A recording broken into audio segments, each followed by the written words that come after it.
The transport ship landed with a heavy thud on the Academy's metal platform. Hyun stepped out and looked up at the massive building that reached toward the purple sky. The Galactic Combat Academy was bigger than any city she had ever seen on Earth. Silver towers twisted upward like giant metal trees, and flying vehicles moved between them like colorful birds. Other new students walked past her. Most of them did not look human at all. Some had blue skin that sparkled like diamonds. Others looked like moving clouds of gas with glowing eyes. A few had long arms and heads that were too big for their bodies. They all stared at Hyun as she walked toward the main building. Hyun carried a simple black bag with her few belongings. She wore the standard academy uniform that looked plain compared to the fancy clothes the other students had. Her dark hair was tied back in a simple style. She looked ordinary, which was exactly what she wanted. Inside the main hall, hundreds of students gathered in groups. They talked in languages that sounded like music, static, or wind. Universal translators helped everyone understand each other. But Hyun noticed that most groups stayed with their own kind. She spotted two other humans near a wall. One was a tall young man who looked nervous. His name tag read Dae. The other was a shorter woman with calm eyes named Sue. Hyun walked over to them. "You must be the third human," Dae said with relief. "I thought we were the only ones here." "I am Hyun," she said simply. "This place is incredible," Sue said, looking around. "But I do not think the others are happy to see us here." She was right. The alien students whispered and pointed at the humans. Some laughed. Others looked confused, as if they could not understand why humans were at the academy at all. A loud voice filled the hall. "New students, form lines by species for room assignments." The humans stood together while other species made much longer lines. The Vorthak had blue crystal skin and could shoot energy from their hands. The Nethrim looked like gas clouds but could become solid or invisible. The Quilnari had large heads and could read minds. Each species had special powers that made them strong fighters. "What can humans do?" asked a young Vorthak student loudly. His friends laughed. "They probably have some hidden power," said a Quilnari girl. "Maybe they are stronger than they look." Hyun said nothing. She just waited in line. When their turn came, a bored-looking alien clerk gave them room numbers. "Humans are in the basic level dorms," he said. "Your classes start tomorrow." The human dorm rooms were small and simple. Hyun's room had a bed, a desk, and a window that looked out at the training fields. She could see advanced students practicing with their powers. Vorthak students shot energy beams at targets. Quilnari students fought with their eyes closed, reading each other's minds. Nethrim students appeared and disappeared like ghosts. The next morning, all new students gathered in the main training hall. The room was huge, with high ceilings and soft floors for fighting practice. Instructor Kalen walked to the center. He was a tall Vorthak with bright blue skin and scars on his arms. "Welcome to combat training," Kalen said. "Here you will learn to fight like warriors. Some of you come from peaceful worlds. Others come from war zones. But all of you have powers that make your species special." He looked directly at the three humans. "Some of you have no powers at all. This will make training very difficult for you." The alien students laughed. Hyun noticed that even some instructors smiled. "Today we will have practice fights," Kalen continued. "I will choose partners based on skill level. Dae, you will fight with Kwan, a young Nethrim. Sue, you will fight with Tae, a beginning Vorthak student." Dae looked worried. Kwan was already practicing turning invisible and solid again. Sue nodded calmly as Tae's hands began to glow with blue energy. "Hyun," Kalen said with a small smile, "you will fight with Mira. She is our best new Quilnari student." Mira stepped forward. She was tall with pale skin and large dark eyes that seemed to look right through people. The other students gathered around to watch. They expected this to be quick and embarrassing for the human. "The rule for today is simple," Kalen announced. "Combat without powers, pure fighting skill only." Some students groaned. Others looked confused. They had trained their whole lives using their powers along with fighting moves. Taking away powers seemed impossible. Mira smiled. "This will be easy," she said to her friends. "Without my mind reading, we are equal. But I am still faster and stronger than any human."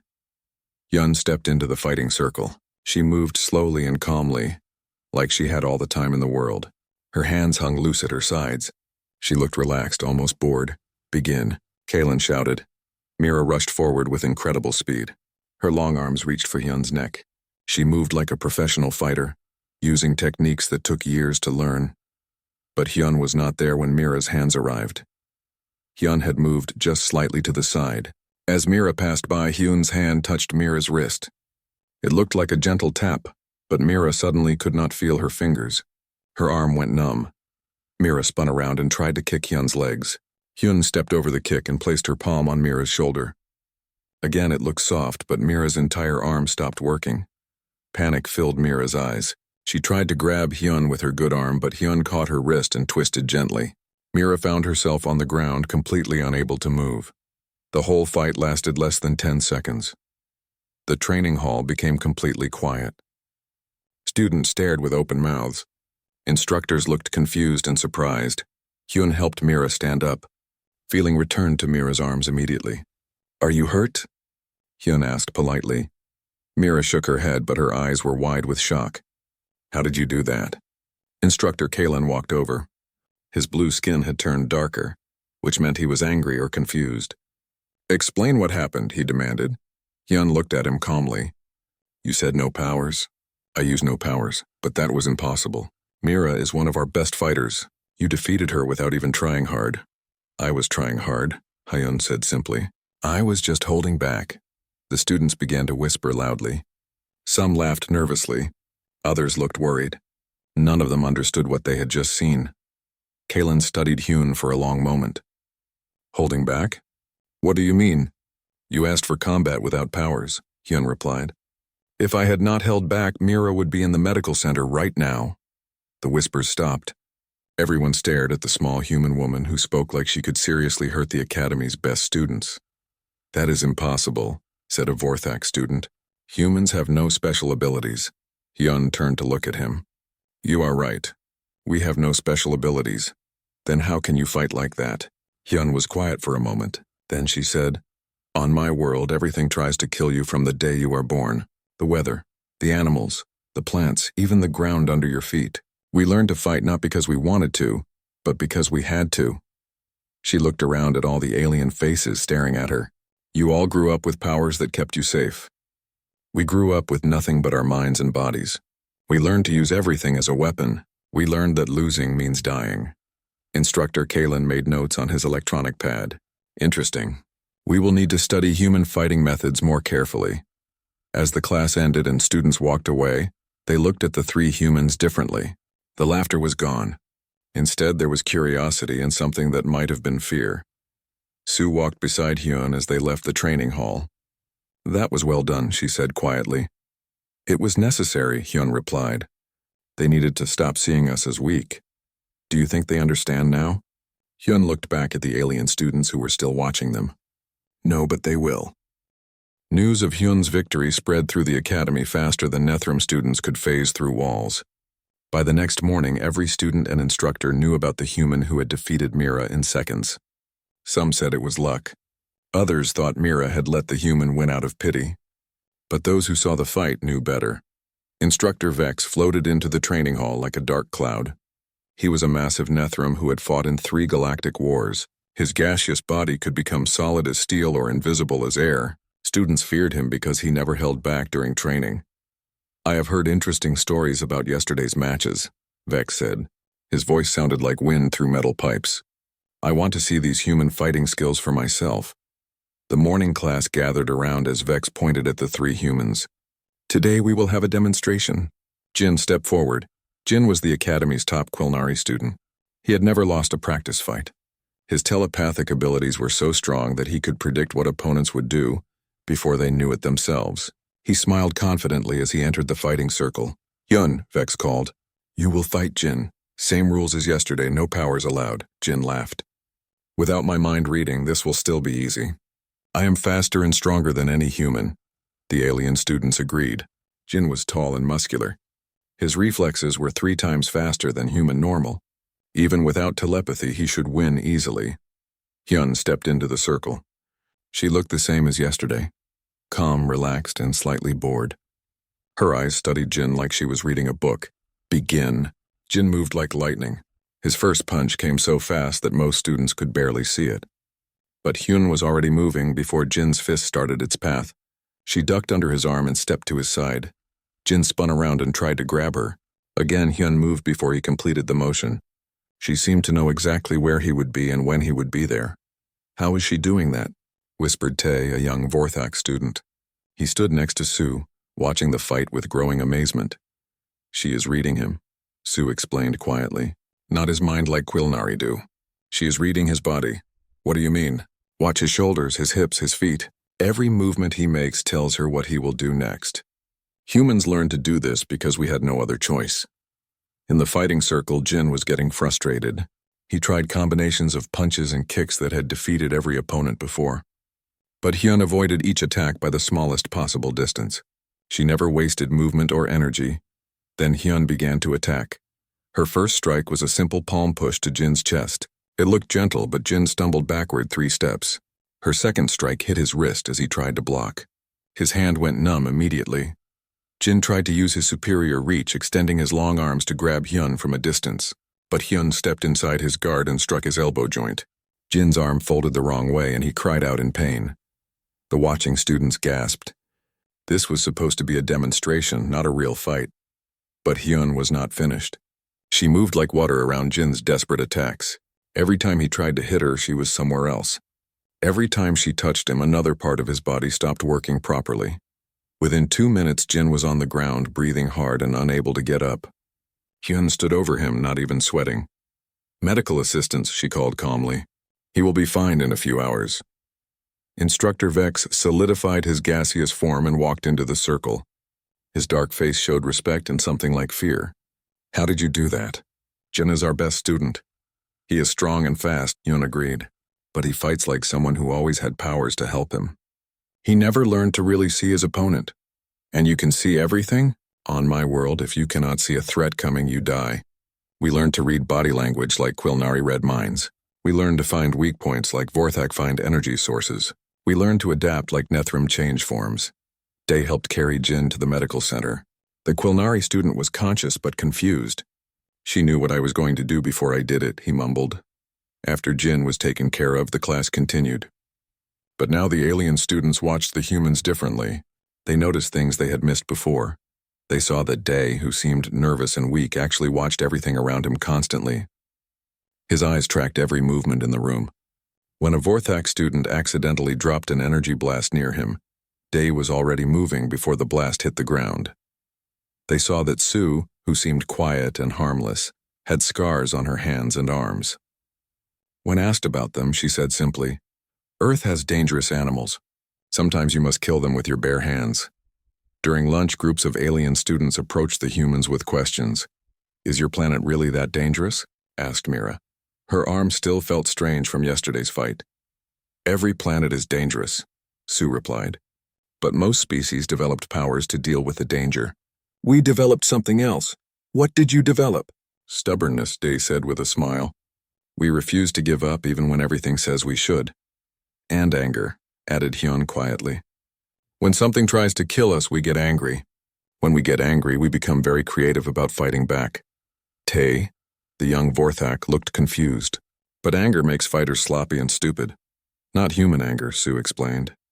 "Our anger makes us cold and focused. It makes us think harder, not less."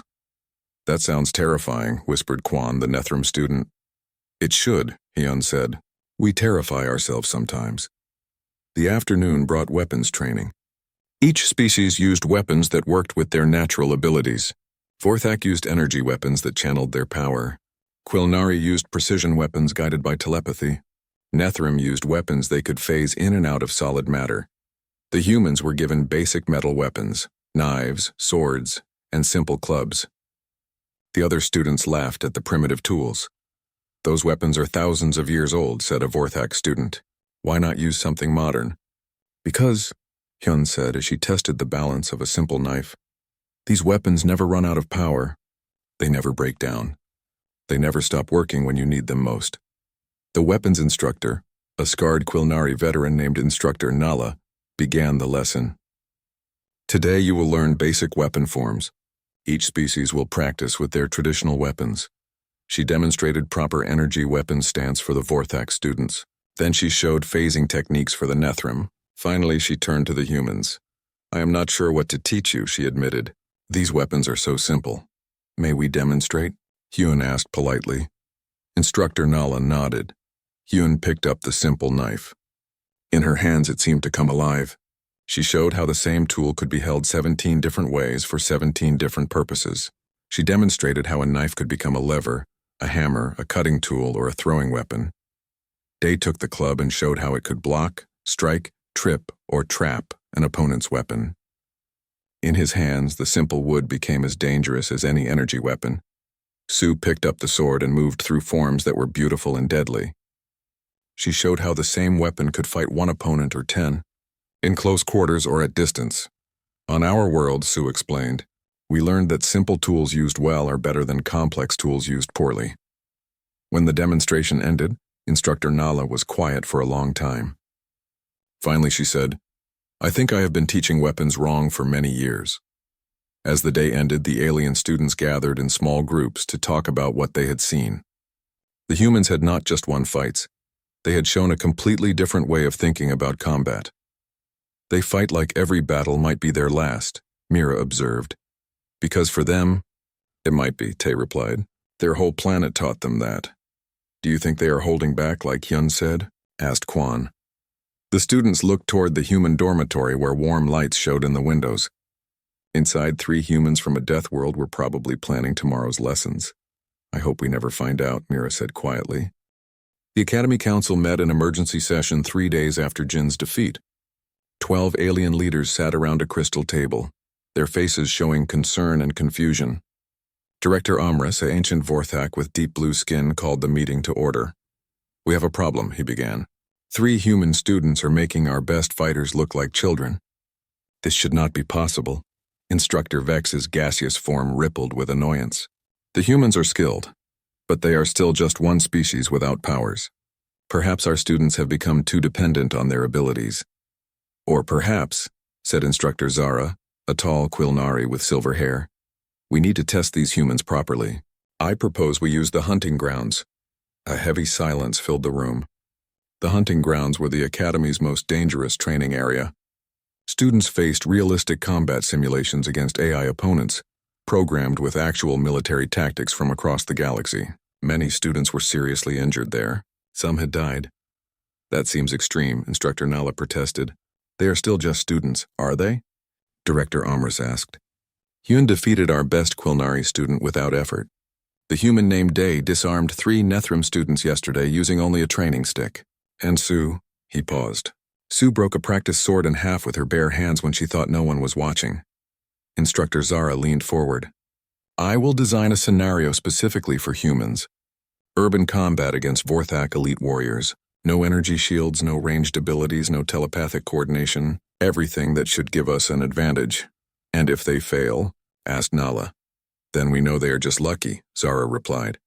And if they succeed, she did not finish the sentence. The next morning, all students gathered in the hunting grounds observation deck. Below them stretched a realistic city environment with buildings, streets, vehicles, and hiding places. Holographic projectors could create any combat scenario imaginable. Instructor Zara stood before the crowd. Today we will test advanced combat skills. The human team will face a squad of virtual Vorthak elite warriors in urban terrain, the alien students whispered excitedly. Everyone knew that Vorthak elite warriors were among the most dangerous fighters in the galaxy. Their energy weapons could punch through armor, and their crystal skin could deflect most attacks. This is impossible, said Kwan, the Nethrim student. Elite warriors are too strong. The humans will be killed. Tae, the young Vorthak, felt sick to his stomach. My older brother is an elite warrior. He could defeat 10 normal fighters alone. In the preparation area, the 3 humans checked their equipment. They wore simple armor and carried basic weapons. Metal knives, projectile guns with limited ammunition, and handheld tools. How many opponents? Hyun asked Instructor Zara.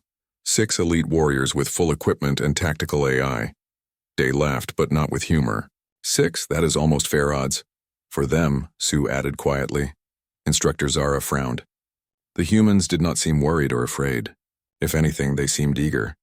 The simulation will begin in 5 minutes, Zara announced. Surrender is possible by calling for extraction. Medical teams are standing by. The humans entered the simulated city. It looked exactly like a real Vorthak urban center, with tall spires and energy conduits running between buildings. The virtual warriors were programmed with actual combat experience from real battles. In the observation deck, students pressed against the windows to watch. Multiple screens showed different angles of the combat zone. "Begin simulation," Instructor Zara commanded. The three humans immediately split up and disappeared into the city. Within seconds, they had vanished from all camera angles. "Where did they go?" asked a confused Quilnari student. "They are using the terrain," Instructor Nala observed. "Most students would stay together for protection. The humans are hunting alone." The virtual Vorthak warriors appeared at 6 different locations throughout the city. They moved in perfect formation, their blue energy weapons ready.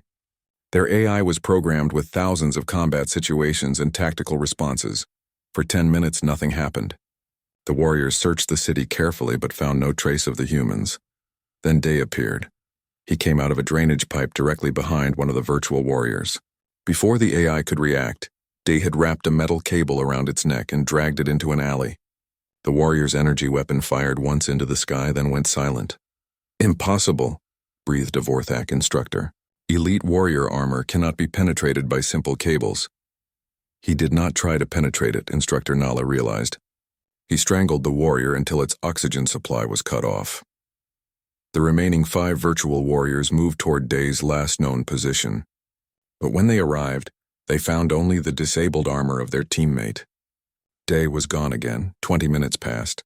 The virtual warriors searched desperately, but the city seemed empty. Their AI programming began to show stress responses. They were being hunted by an enemy they could not find or fight. Then Sue struck. She had somehow climbed to the top of a 40-story building carrying a bag of metal debris. As the virtual warriors passed below, she dropped improvised explosives made from maintenance chemicals and scrap metal. The blast disabled 2 warriors instantly.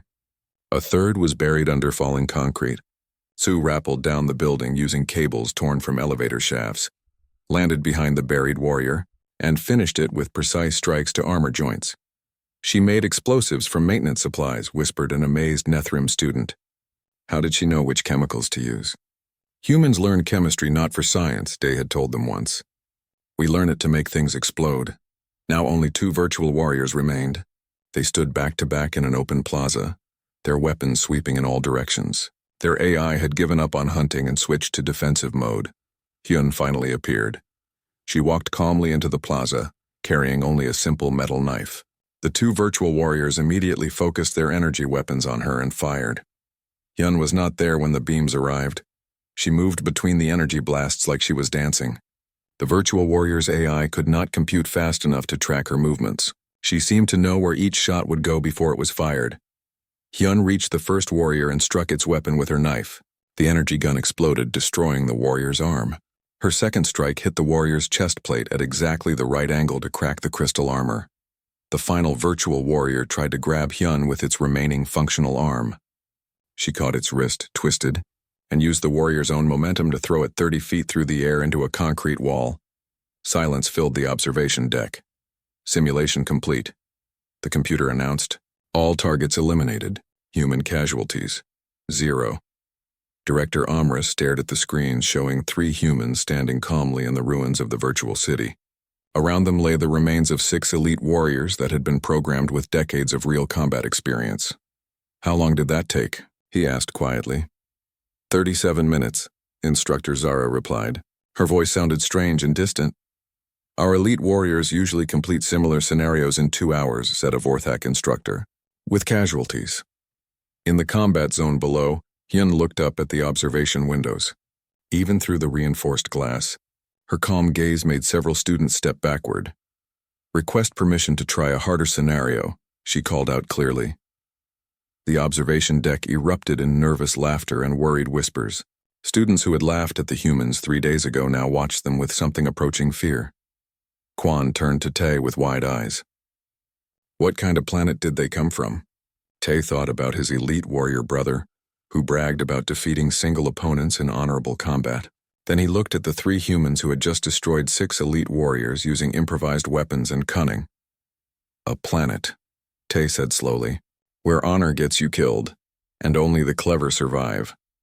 As the humans exited the simulation zone, Students parted to let them pass.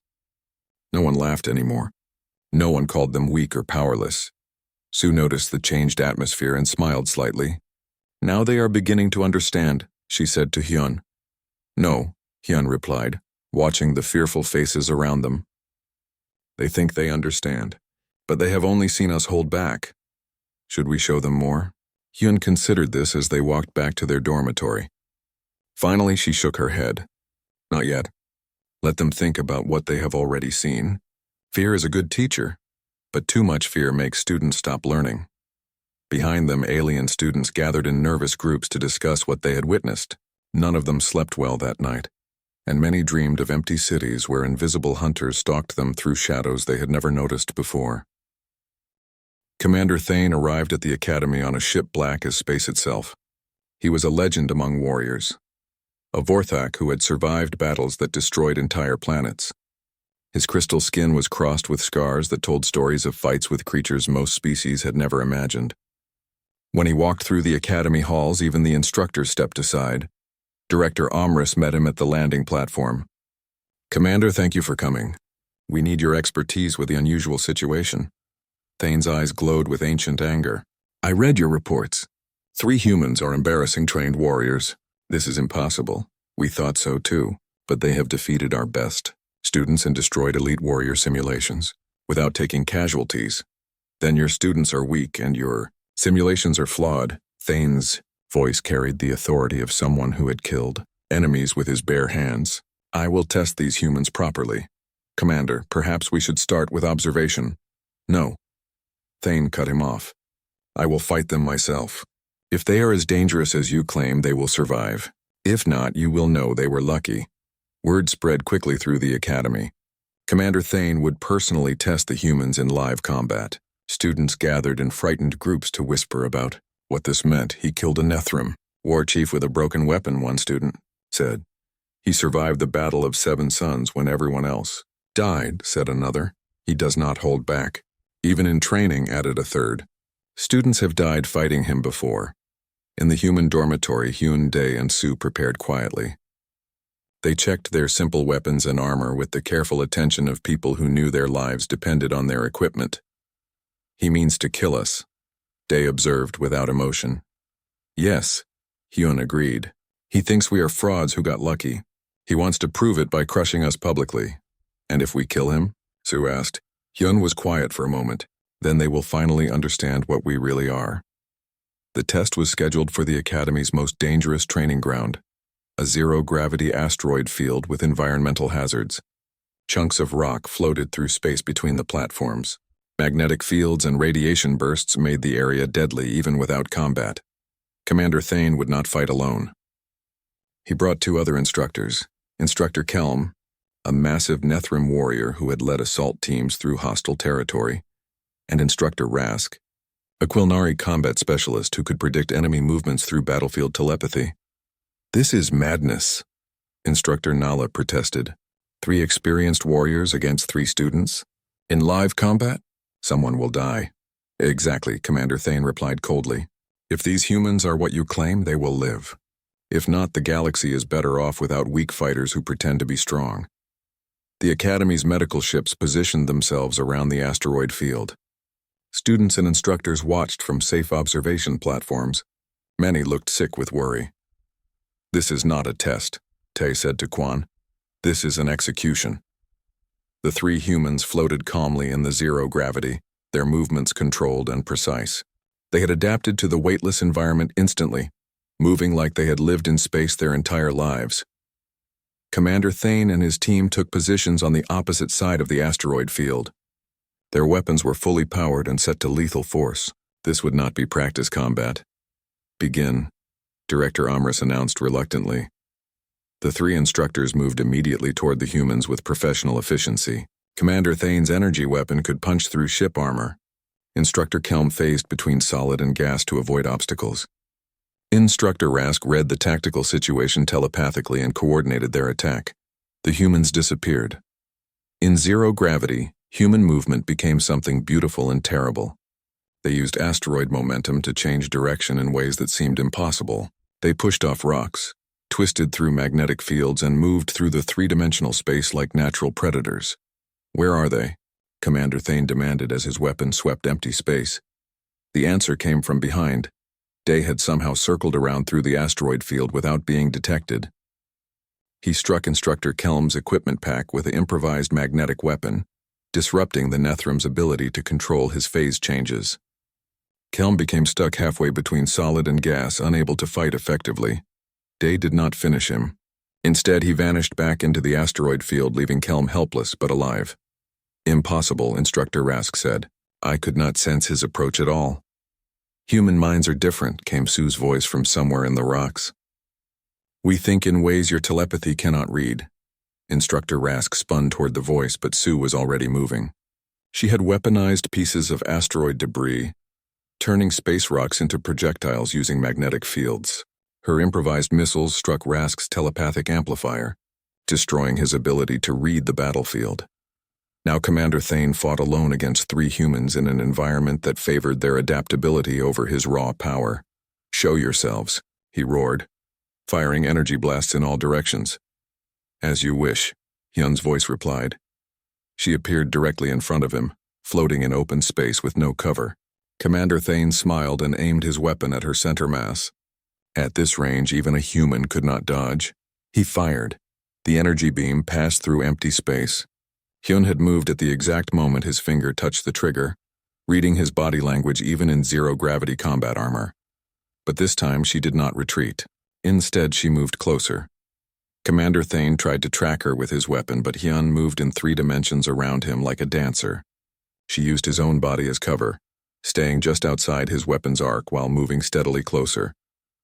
When she reached him, the real fight began. Commander Thane was stronger and bigger. His crystal skin could deflect most weapons. His combat experience covered hundreds of battles across dozens of worlds. None of that mattered. Hyun fought like gravity itself, inevitable and inescapable. She used his strength against him, redirecting his attacks and using his momentum to control his movement. When he tried to grab her, she twisted away and struck pressure points in his armor joints. When he swung his weapon like a club, she caught his wrist and used leverage to make him hit himself. "Impossible," Commander Thane gasped as his own weapon struck his helmet. "How can you fight like this?" "You learn to fight in battles," Hyun replied calmly as she twisted his arm behind his back. "We learn to fight to survive every single day." She positioned herself behind him and placed her knife at his throat, just below the helmet seal. One small cut would decompress his suit and kill him in seconds. "Yield," she said quietly. For a long moment, Commander Thane struggled against her hold. But her position was perfect, her leverage complete. He could not break free without killing himself. "I yield," he said finally. The asteroid field became silent except for the hiss of life support systems. On the observation platforms, hundreds of students and instructors stared in shock. Commander Thane, the legendary warrior who had never been defeated, hung helpless in the grip of a human student who had not even removed her knife from its sheath during the fight. Hyun released him and pushed gently away, floating in zero gravity with her hands visible and empty. "Are you injured?" Commander Thane checked his armor and equipment. Nothing was broken, but his pride was destroyed completely. "No, you could have killed me." "Yes? Why did you not?" Hyun looked at him with eyes that had seen too much death for someone so young. "Because killing should only happen when necessary." This was just a lesson. As they returned to the academy, Commander Thane floated beside the 3 humans in stunned silence. Finally he asked, "What kind of world creates fighters like you?" Day answered first. "A world where the sky tries to burn you, the ground tries to swallow you, and every animal wants to eat you. A world where storms can destroy cities and earthquakes split mountains," Sue added. "A world," Hyun finished, "where being weak means your family dies, so we learned never to be weak." Commander Thane thought about his own homeworld, where crystal gardens grew in peaceful valleys and energy streams provided endless power. "And you all survived this?" "We did not just survive," Hyun said. "We conquered it. We turned a death world into our home. We made the dangerous things fear us instead. That is why you hold back? That is why we must hold back. If we fought like we do on Earth, this academy would be empty by now." Commander Thane was quiet for the rest of the journey. When they docked at the academy, He walked slowly to Director Amris's office. His legendary confidence was gone, replaced by something that looked like fear. "Well?" Director Amris asked. "What did you learn about the humans?" Commander Thane sat down heavily in his chair. "I learned that we have been thinking about this wrong from the beginning." "What do you mean?" "We thought they were weak students who got lucky, but they are not students at all." Commander Thane looked out the window at the human dormitory, where 3 figures moved calmly past the windows. "They are apex predators from a death world, and they have been playing with us this entire time." Director Amris felt a chill run down his crystal spine. "What should we do?" "Pray," Commander Thane said quietly, "that they continue to hold back." The Academy Assembly Hall had never been so quiet. Every student and instructor sat in perfect silence as Director Amris stood at the central podium. His ancient blue skin looked pale and his usually strong voice trembled slightly. 3 days ago, he began, Commander Thane tested our human students in live combat. What he discovered has changed everything we thought we knew about warfare, about strength, and about the nature of power itself. In the front row, Hyun, Dae, and Soo sat calmly. They looked exactly the same as when they had first arrived. Simple, quiet, and unremarkable. But now every eye in the hall watched them with mixture of respect and fear. Commander Thane will now share his findings with you all. The legendary warrior stepped to the podium. His scarred face showed humility that no one had ever seen before. "I came here believing that power comes from special abilities. I was wrong." He looked directly at the 3 humans. "These students taught me that true power comes from refusing to accept limitations. They showed me that the most dangerous enemy is not the one with the strongest weapons, but the one who will never give up." Murmurs rippled through the crowd. Students who had laughed at the humans just weeks ago now leaned forward to hear every word. "The Academy curriculum will change immediately," Commander Thane continued. "We will begin teaching human combat methods, survival techniques, and adaptive thinking to all students." "But humans have no powers," called out a confused Vorthak student. "How can we learn from them?" Commander Thane smiled grimly. "That is exactly why you need to learn from them. Your powers will not always be available. Your weapons will break. Your equipment will fail. But if you learn to think like humans, you will still be dangerous with nothing but your hands and your mind." Instructor Kalen stood up. "With respect, Commander, these methods seem too aggressive for standard academy training." "Aggressive?" Commander Thane's voice carried dangerous humor. "Instructor Kalen, would you like to demonstrate the difference between our training and human reality?" Before Kalen could answer, Hyun spoke quietly from her seat. "That would not be wise. Our methods are designed for life and death situations. Practice versions are still too dangerous for most students. See?" Commander Thane said. "Even now she protects you by holding back." Director Amris returned to the podium. "The Academy Council has made several decisions. First, human combat techniques will become required study for all advanced students. Second, the hunting grounds will be redesigned based on human tactical principles. Third," he paused dramatically, "we are extending graduation requirements for all current students by 1 full year."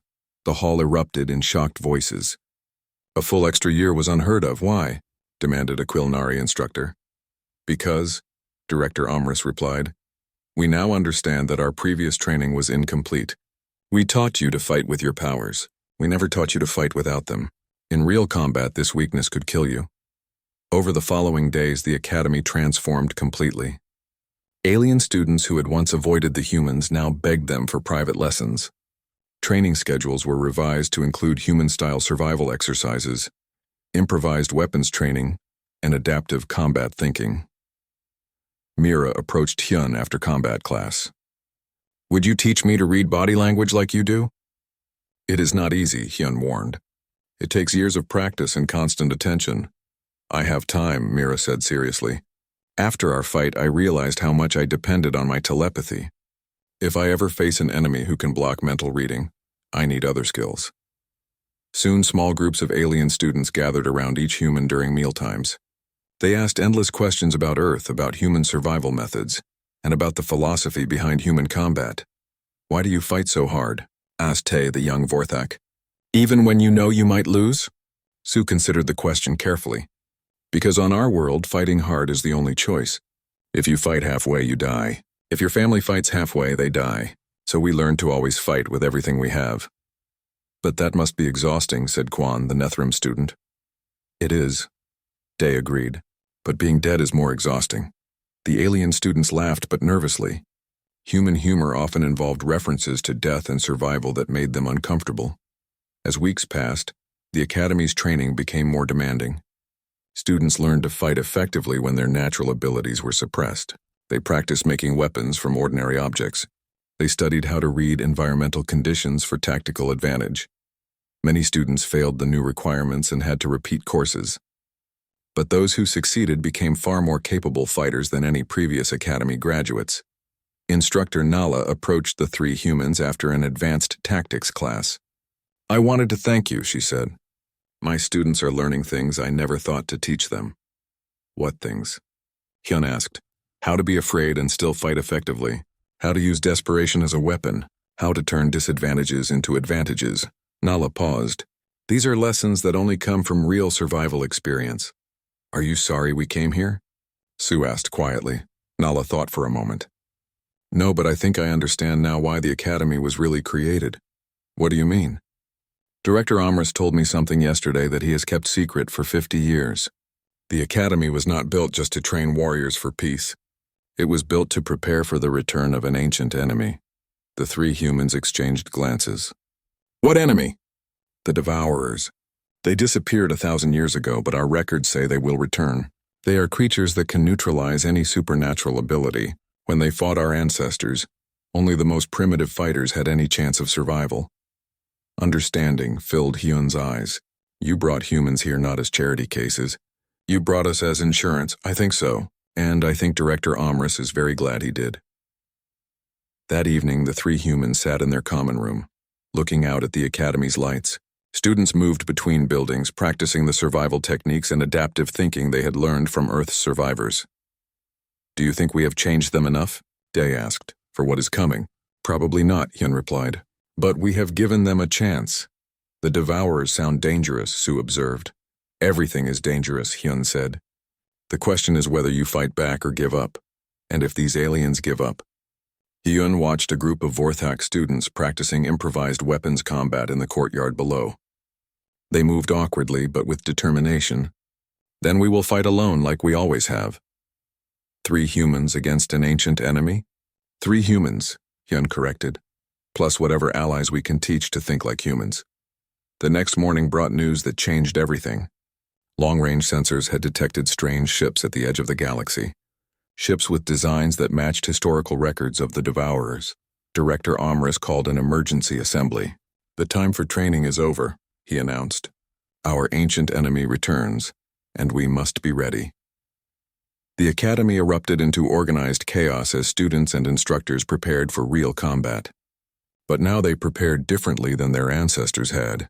They prepared with human knowledge, human tactics, and human refusal to accept defeat. Commander Thane found the 3 humans checking their equipment in the armory. Are you ready for real war?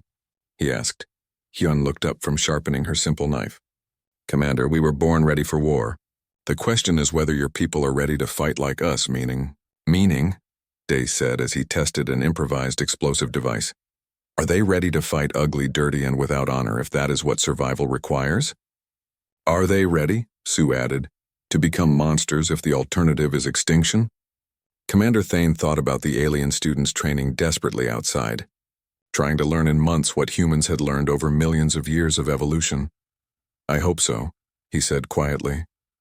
Hope is good, Hyun replied, but hope is not enough. When the Devourers arrive, your people will learn what we learned long ago on Earth. What is that? Hyun sheathed her knife and looked at Commander Thane with eyes that held the accumulated anger of an entire species that had refused to die. That when everything wants to kill you, you have 2 choices: become unkillable or become the thing that everything else fears. She walked past him toward the Academy's main hall, where hundreds of alien students waited for final instructions. Today they will learn which choice humans made. As the Academy prepared for war, the 3 humans moved through the crowds of alien warriors like calm centers in a storm. They had done what they came to do. They had taught the galaxy that power was not about special abilities. Real power was about never accepting defeat. No matter what the odds, And as the ancient enemy approached with weapons designed to strip away supernatural abilities, the galaxy's defenders prepared to fight with the most dangerous power of all, the simple human refusal to give up, no matter what.